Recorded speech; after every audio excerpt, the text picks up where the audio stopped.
Before we dive into today's episode, we want to remind you that the views and opinions expressed on this podcast are those of the host and guests and for educational and entertaining purposes. The Professional Homegirl Podcast is here to celebrate the diverse voices, stories, and experiences of women of color, providing a platform for authentic and empowering conversations.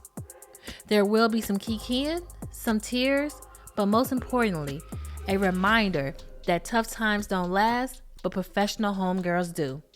Enjoy the show.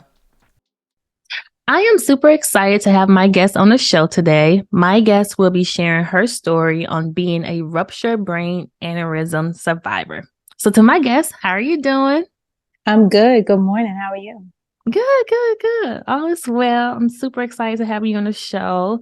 She's like a big sister to me, guys. So this is going to be a very special episode. Now, can you please explain what a ruptured brain aneurysm is?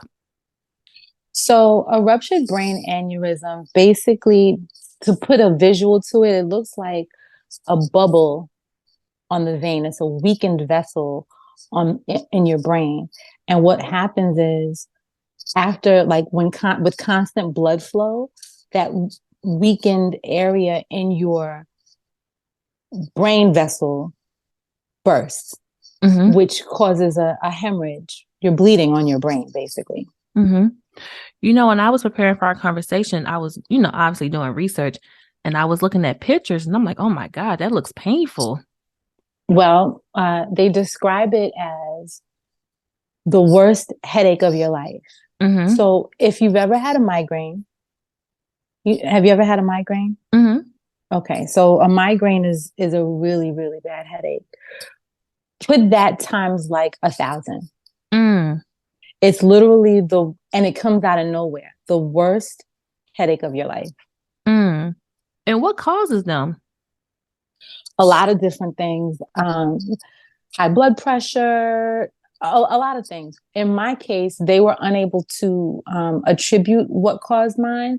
They pretty much that said that I might have just been born with it, but it's the type of thing that you don't check until you need to check.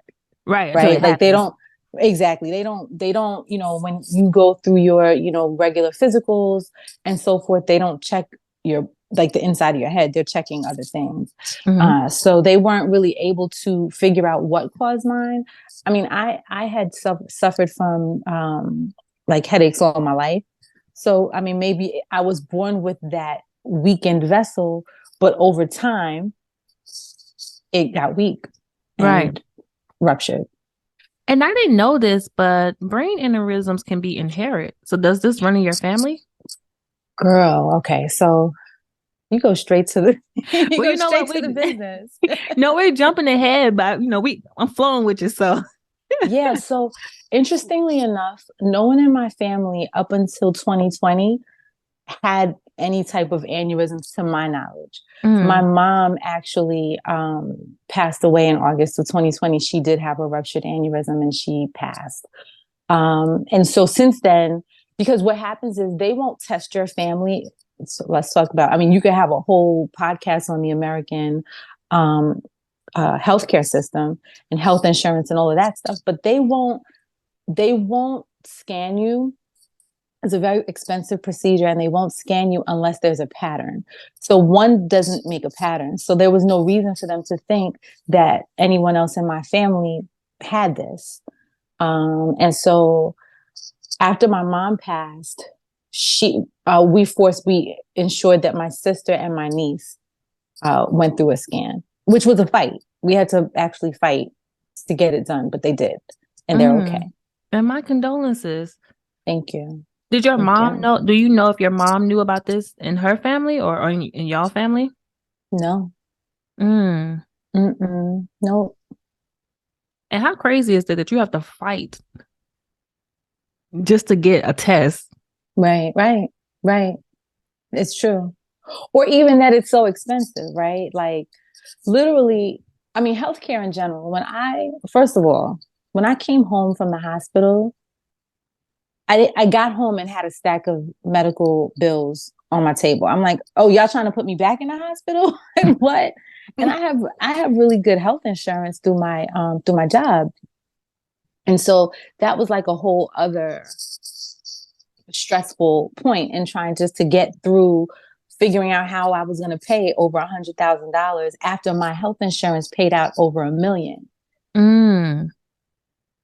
Right. When I did the math, it came out to my health insurance paid out $1.3 million. Wow. For, the surgery, my hospital stay, the aftercare that I needed. And I still was responsible for a large portion of my healthcare bills that weren't covered. And thank God you had insurance. Indeed. But what I will say is if I probably may have been better off if I didn't have insurance, right? Because, when you do have insurance, they also understand that you have the capacity to pay your bills. Mm-hmm. So that's a whole other conversation. But I'm just thankful that, the difference between living and dying with a brain aneurysm or living, not dying, but not being fully restored is timing. Mm-hmm. Them finding it in time and going through the procedures necessary to save your life. Mm. It's all about timing. And the story is crazy. Like how it all went down is crazy. Okay, we're going to get into it. You ready? So let me know when you're ready. I'm ready. Hold on. A couple of more questions. So what is the difference between an unruptured and ruptured brain aneurysm? Because I feel like a lot of people experience unruptured aneurysm, right? Yes. Oh, absolutely. And the thing about it is you can live your entire life with an aneurysm that is unruptured. Right.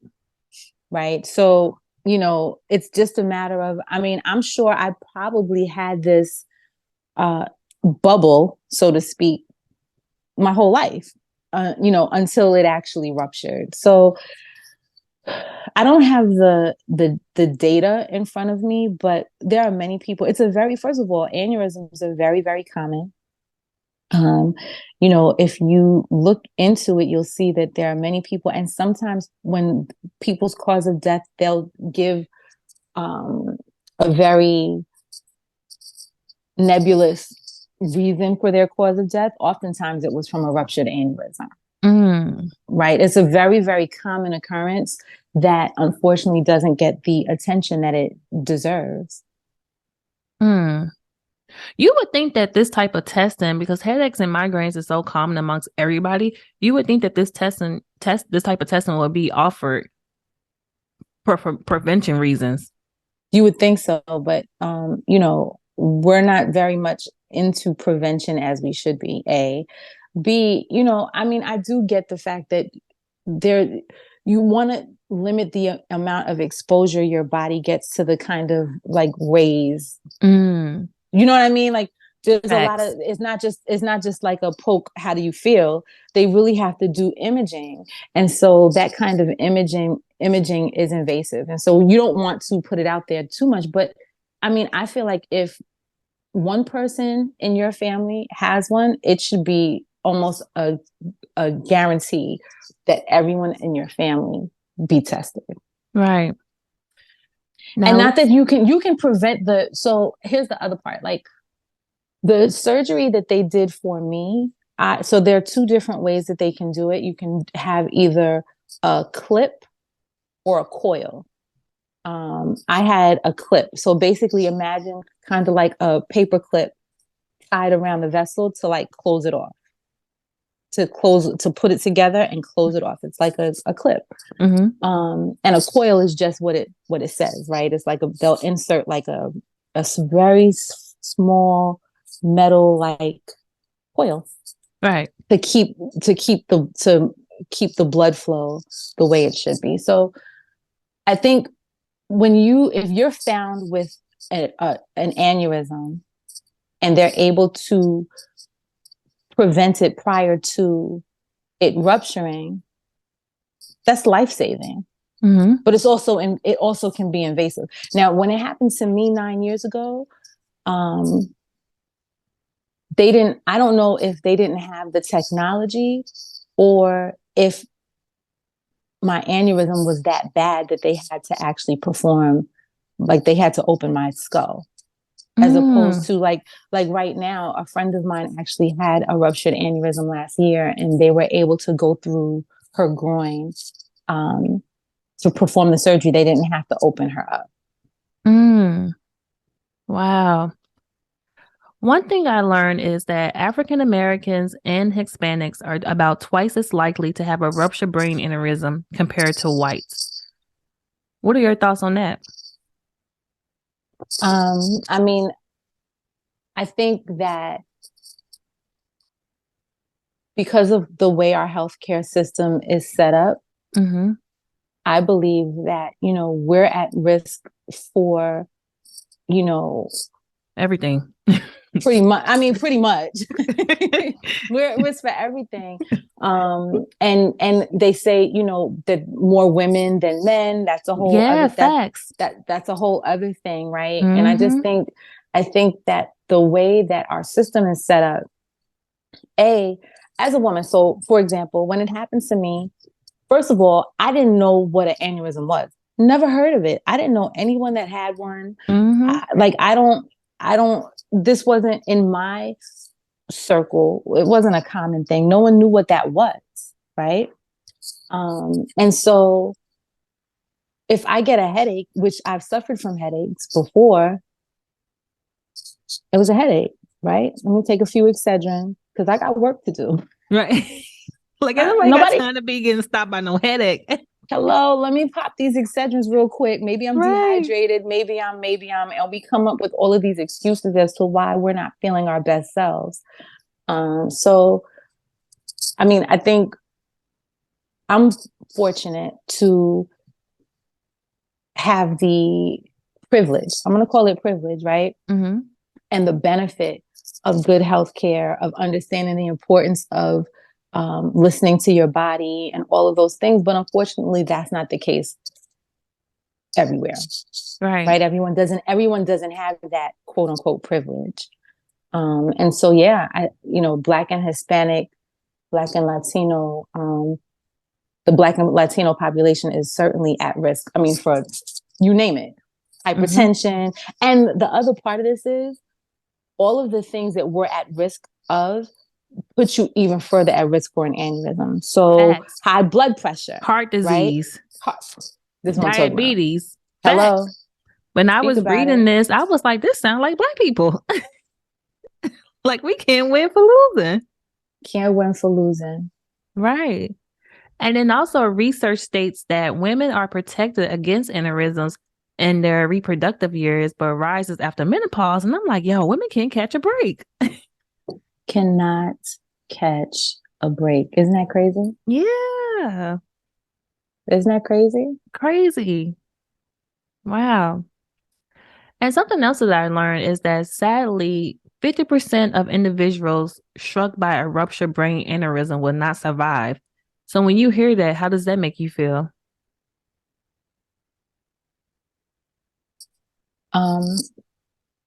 It makes me feel blessed that I'm on the one side, the survival side of the 50%, and deeply saddened that my mom was on the other side of that 50. This is a health condition, a medical condition that doesn't have to look like that, right? The numbers don't have to look like 50%. And I'll tell you something else. I could have easily been on the other side of the 50% because, oftentimes if you Google brain aneurysm, they're going to say the worst headache of your life. If I go to a hospital and I say, I'm having the worst headache of my life, the first thing you should do is order a CAT scan. The first thing you should do. I think. Right. But that wasn't the case for me. That wasn't the case for my mom. And so I just feel like and thank God for the people who were able to help me, the medical professionals that were able to help me. But I think that a big part of the issue, is that we oftentimes don't listen to our bodies. Mm-hmm. And B, that when we do show up for healthcare, they're not as they try to rule things out, but timing is what's most important in saving people with brain aneurysms. It's all about timing. It's all about being able to, address the issue right away, because obviously your brain that controls your entire body can't sustain hemorrhaging but for so long. Mm-hmm. Right. Now tell us about your situation. What were some of the symptoms that you were experiencing? So it's funny because people remind me that day, it happened in the evening, but that day I was extremely tired. I mean, what working black woman isn't, right? Right.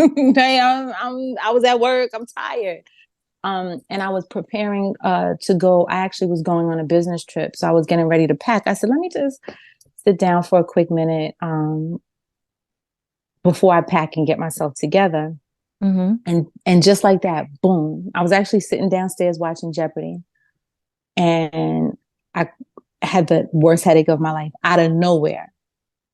And I said, "Ooh, what's going on? I don't feel well." So I went to go stand up and couldn't stand. Like my entire right side of my body was like paralyzed. Like I couldn't stand up.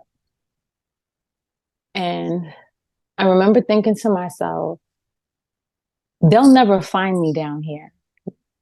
Because I thought I was going to die. Like the pain was that excruciating that I thought I was going to die.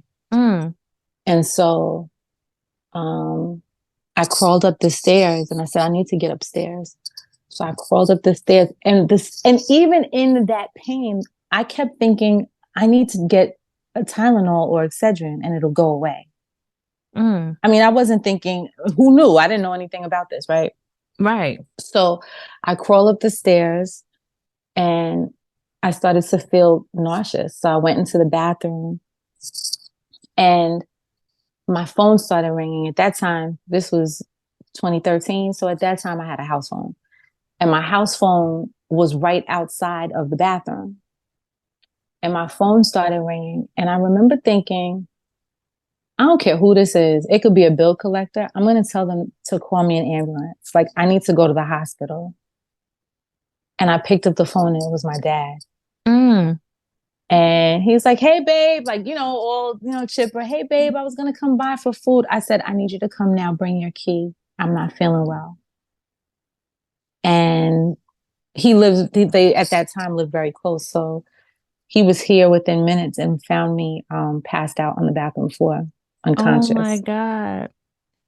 So now, his baby girl is laying on the bathroom floor, and he kind of, shook me, woke me up, and he's like, I'm going to call an ambulance. And I kept saying, no, don't call an ambulance. Drive me to the hospital. My car. And I knew to say, like, my car keys are here. I need a sweatshirt. So he got me a sweatshirt and drove me to the hospital and called my mom and my sister. Because time is of the essence. Yes. So I get to the hospital and we went to a hospital close by here. And first of all, I was literally sitting in a wheelchair because he had to go park the car. So he brought me into the hospital. They wheeled me in. And I sat in the middle of the waiting area. Nobody even asked me what was going on. Like, I was in excruciating pain. Finally, they kept telling me that they thought I had food poisoning because I was nauseous. Which is a common side effect. Right. And fatigue. Exactly. So I was kind of going in and out of consciousness and I was nauseous. So they kept saying that I had food poisoning. And I'm like, I don't know. I don't. Like, this is something else. And to be honest with you, the next thing I remember, I woke up in another hospital with all types of like machines around me. And so what I was told what ended up happening was eventually after hours, I mean, they probably didn't get me to the other hospital until 2 in the morning. 1, 2 o'clock in the morning. So I was there for hours. And they actually finally did put me through an MRI and saw the bleeding on my brain, but they couldn't handle that kind of traumatic brain injury at that hospital. So they sent me to another hospital close by. And I woke up. I opened my eyes. I had a tube down my throat. I was intubated, so I couldn't speak. And my family was around me. And the first thing I thought was, I can't see. I was blind in one eye. My left eye, I couldn't see out of my left eye. And so I couldn't speak. So I kept pointing to my eye going, because I didn't know what was going on. Like literally, I remember being at one hospital and the next thing you know, like I'm in a strange place with beeping noises, you know, you figure like ER, right? With all the beeping noises. And I was in a neuro ICU and I had brain surgery. Wow. So wait, so when did they tell you that you had a ruptured brain aneurysm? Like, or did they tell your family or? They told my family, because at that point I was literally, the hemorrhaging was so bad. I was literally in and out of consciousness. Like I didn't know, the human brain is something else. I didn't know where I was. If you asked me where I was, I would tell you like, in my dining room, I'm at the beach. Like I was creating these stories in my head because my body was going through such a trauma. Right. Wow. And you don't remember anything about the day of your surgery? Like everything just happened so fast. It happened very, very quickly. I could tell you that my mom, they literally didn't even look at my insurance. They literally were like, we need to operate on her now or she is going to die. Right. And they rushed me into the OR. And, you know, my mom said, give me 1 minute. And she like laid on top of me because I'm her eldest, right? I'm her firstborn. And she laid on top of me and she just pled the blood of Jesus over me and prayed over me and said, save my baby. And they pushed me into the OR. Now that I don't remember, but that is what I was told. Right. Happened. And it was a pretty long surgery. Because what they have to do is they need to first drain, right? So they have to, before they can actually perform the surgery, they had to open my head in 2 places to be able to get all of the, like clear out all of the blood. And then they were able to kind of do the surgery on me. Yeah. And how long did it take for you to fully recover? Child, you got me over here tearing up. Because my God, that man. So my recovery was very it was very touch and go because I spent about 7 weeks in ICU, and throughout I had a stroke. I had a lot of different things were happening to me because like my aneurysm, the rupture was just that bad. And then I was having like blackouts. My vision came back, I'd say within a few days. My vision came back, but I was still very like, it was very poor and I was very photosensitive, meaning like any bright lights, I couldn't really, I couldn't see that well because of like bright lights. And then I had to go, when they let me out of the hospital, they sent me straight to an acute rehab, which means like I stayed there in this rehab facility. And so they gave me PT, OT, speech. I had to do a lot. I was there for about 3 to 4 weeks. And then I came home. I actually came home right before Christmas. Came home right before Christmas and my mom was like, yeah, you're not staying at your house. She was like, you staying right here. Keep an eye on you, child. Exactly. So I stayed at her house. for maybe like a week. And then I was like, can I go home? Like, I haven't slept in my own bed since Right. October. Like, I just want to go home. And Mm. so she allowed me to go home, but she was like, but I'm calling you every 30 seconds. I just need to know that you're okay. Right. And even then I wasn't able to go back to work because I was still doing like rehab kind of stuff. So I was still in speech. I was still doing PT and OT. You know, I have a very demanding job and I thought in my head that I would be back to work after the holidays, but I didn't end up going back to work until April. So did you have to relearn a lot of things, like your basic motor skills? I had to relearn a lot of things. Mm. Yeah, I had to relearn a lot of things. And the human brain is amazing, right? Like it goes through this trauma. First off, I think I'm a very, very spiritual person. And I think that it was God's protection over me and the brain's protection that doesn't allow you to remember certain things or that will protect it. It's like a protection, right? For you not to have to remember all of the different like phases of your recovery. It just allows you to just recover. Right. And, you know, when the brain, so see, if I had a broken leg, they can tell you how long my leg is going to take to heal. The brain is very different and it requires a lot of rest, right? Like you have to sleep a lot. It requires, and you can't really tell how long it's going to take you to be fully recovered. You just can't. You don't know. So it took me, even though I went back to work, I went back part-time and whatever, but I would say it took me probably about a full year, a little over a year to feel completely like myself, right?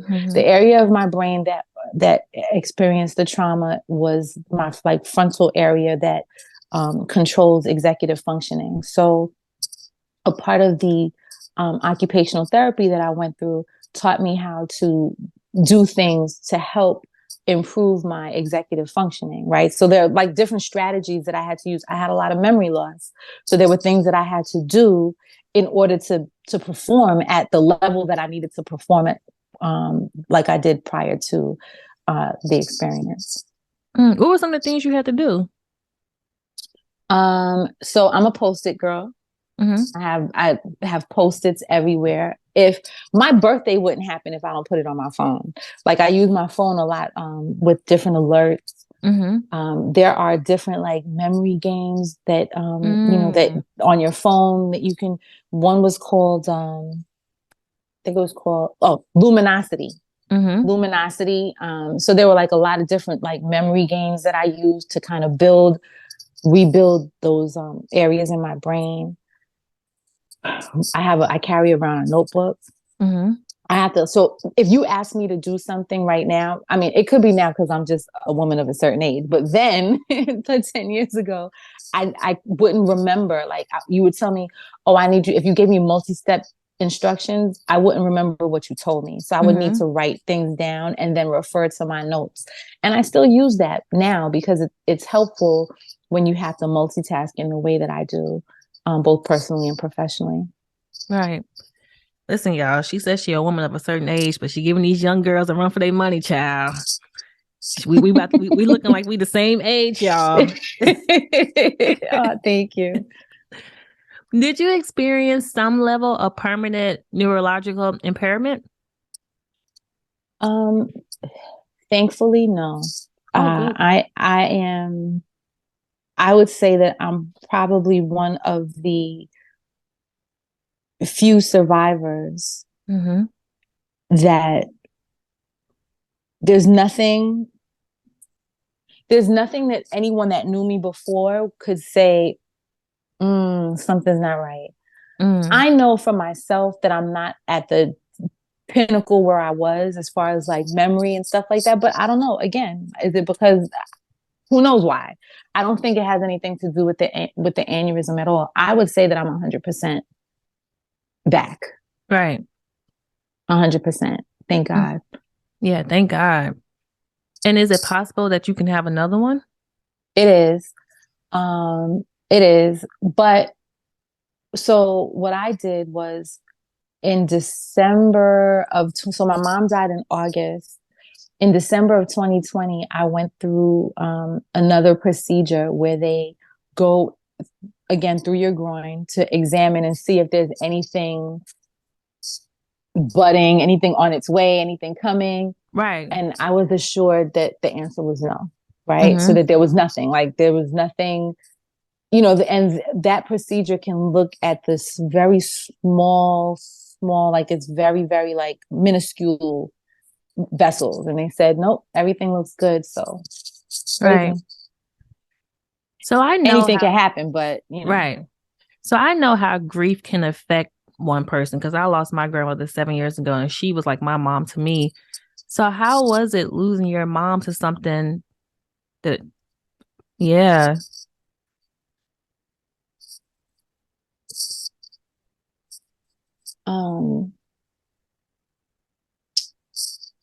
So a lot of survivor's guilt.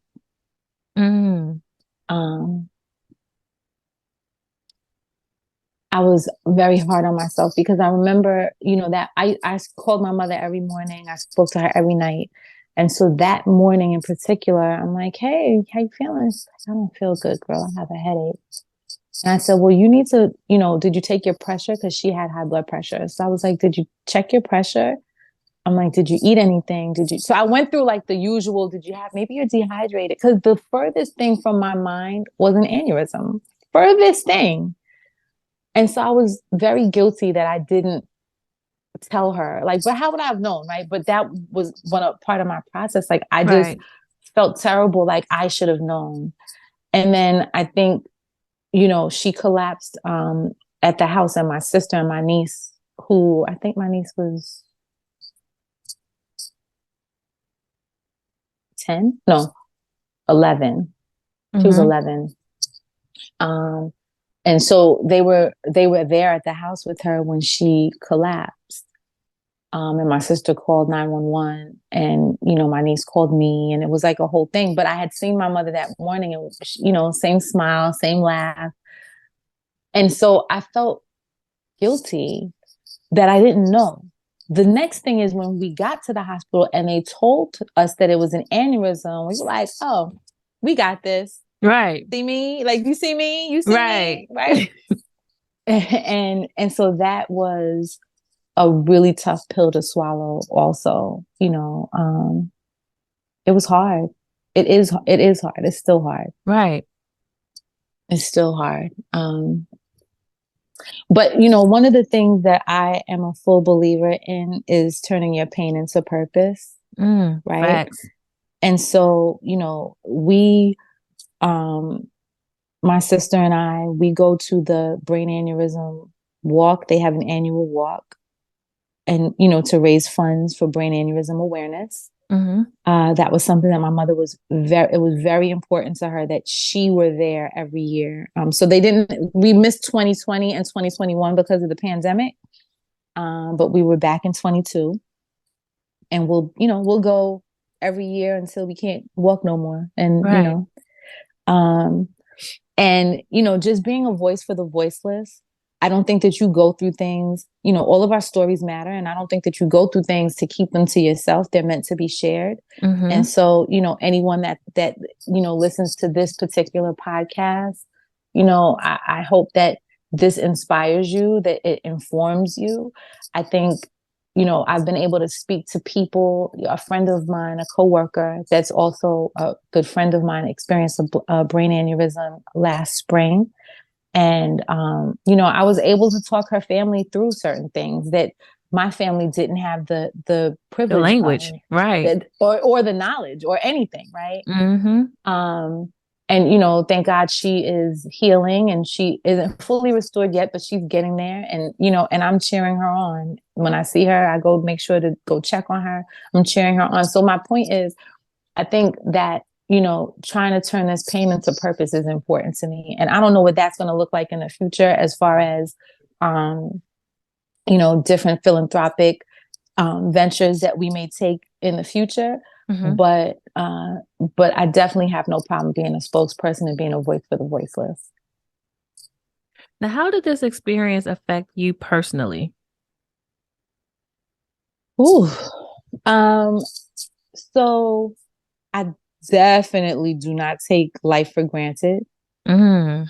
I've always been connected to our Heavenly Father, but this connected me even more. Because, I went through a whole point where I was kind of like, all right, so why me, God? Because, I didn't even tell you this. When I was in the rehab, one of my friends actually passed away from a ruptured brain aneurysm. They found her in her apartment. She lived alone. They found her in her apartment. So, like, why me? Like, why did you spare me? What is my purpose? What is it that you want me to do? Who is it that you want me to touch? What is my assignment? And so I've done a lot of work in trying to figure out what that purpose is, what that assignment is, trying to just hear his voice. I think that it's definitely made me more kind. Made me, up until then, I lived a pretty okay life, right? Not okay, a very okay, a wonderful life. And so, like, for me, I never ever once said, like, God, why is this happening to me? For me, it was like, okay, why not me? Why not me? Right. I've never had anything happen to me. There are people who lost people young. They grew up without their parents. They experienced all types of physical ailments, and I didn't have none of that. So, for me, it's very important that you grow through what you go through. Right. And I think that my story, and when I tell people this, they're like, wait, you had what? Right? That's because how I was when you told me. I was like, wait, what happened? Yeah, I just, I like to be able to represent possibility, to represent survival. One of the things that I talk to, I have a girls group that I created and advise, and I talk to them about survival, and I talk to them about the fact that you can, and just because you don't have a survivor story like me, we're surviving things every day, right? And you need to be proud of that. Right. Like that you survived. And so we do a whole lesson and we do a whole group about things that we've survived, and we celebrate each other, because I don't think we often celebrate each other enough for what we've been through. Right. Facts. And how did this affect you professionally? So professionally, first of all, I was blessed to have been led to work in a place, of community where they, I wasn't new. I am well respected there. And so they really extended me a lot of grace as I tried to, as I recovered and I focused on me. Professionally, it has inspired me to,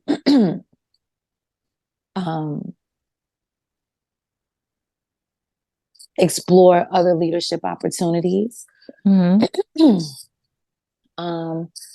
think, I shared with you that I recently successfully defended a dissertation. That was something that, I may have toyed with before, but I needed to prove to myself that I could perform at a high level, academically, right? It was me stretching my brain a little bit, like, and so, that has opened up many doors for me professionally. She's coming back on the show, y'all, because we're going to talk about that. Because, man, the topic? Yeah. Oh, yeah. Oh, yeah. I just, for me, I think that it has made me understand going through things, right? So I'm a supervisor, I'm a boss. People, I supervise, I'm responsible for about 30 people. People are going through things every day. And it humbled me. Like, my survival story humbled me into understanding what it takes to be able to balance being a human and being an employee, right? Right. It's a fine line. Yeah. And so I think, my staff would say that I definitely, it changed me, in how I approach the day, how I approach every day, both personally and professionally. Because I know you was a savage. Okay. I know that mouthpiece was crazy. Listen, let's get the job done. We have a job to do, people. Let's go. Right. Now you probably be like, so what can we do to get this complete?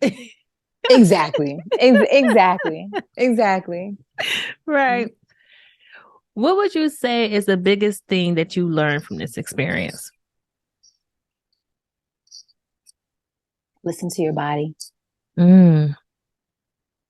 When your body tells you that you need to rest. I was, when I talk about savage, like, I'm a workaholic, right? Like, I was working like a crazy person. And, I got different signs and I didn't listen. I was like, I got this. And God was like, really? Okay, let me show you something. Wait, what signs did you get?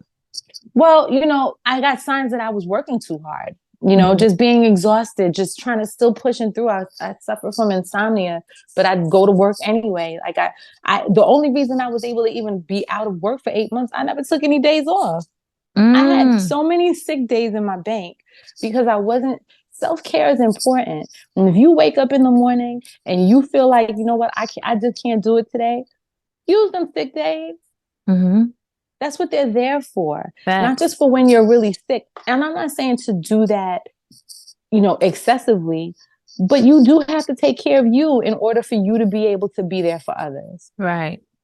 So it definitely taught me that self-care is important. You got to listen to your body. And that tomorrow's not promised. Tomorrow's not promised, right? It also, when you go through things like that, it shows you who your people are. That's a fact. And so I'm blessed to be surrounded by a village that, there was a person at my hotel, at my hospital, in my hospital room with me every night. Someone stayed with me I told you I was in the hospital for 8 weeks almost. Close to 8 weeks. There was someone with me every day. Every day. Because they knew that I couldn't advocate for myself. Right. They were with me every day. They took turns. My dad, my mom, my sister, a few of my best friends, like my village came together like Voltron to protect me. And so, I thank them. When we do these at the Aneurysm walk every year, like, I celebrate them because God protected me. I don't have a lot of memory of everything that I went through, but they do. Right? Their trauma, I experienced the trauma physically, but it took an emotional scar to them. So I thank them from the bottom of my heart for just, never leaving my side and for holding me down, because they did. My sister, she took over my bank account. Thank God she didn't, blow a check on, a Louis bag or something. So she, Right. she made sure all of my bills were paid, that I didn't miss a beat. I didn't miss a beat. She communicated with all of my friends and family, she was incredible. She stepped up in a major way. And so, I'm incredibly grateful for my village. And last but not least, what is your advice to the listeners on not ignoring their body and listening to it? So I think we get so caught up in, I've been listening actually to this book called Rest is Resistance. And they talk a lot about grind culture. Yes. Right. And is that about a Black lady? Yes. And I can't think of her name right now. I know exactly who he's talking about. She's on IG Nap Ministries. Yep. Nap Ministries. She be taking naps everywhere, child. I mean, as she should. Mm-hmm.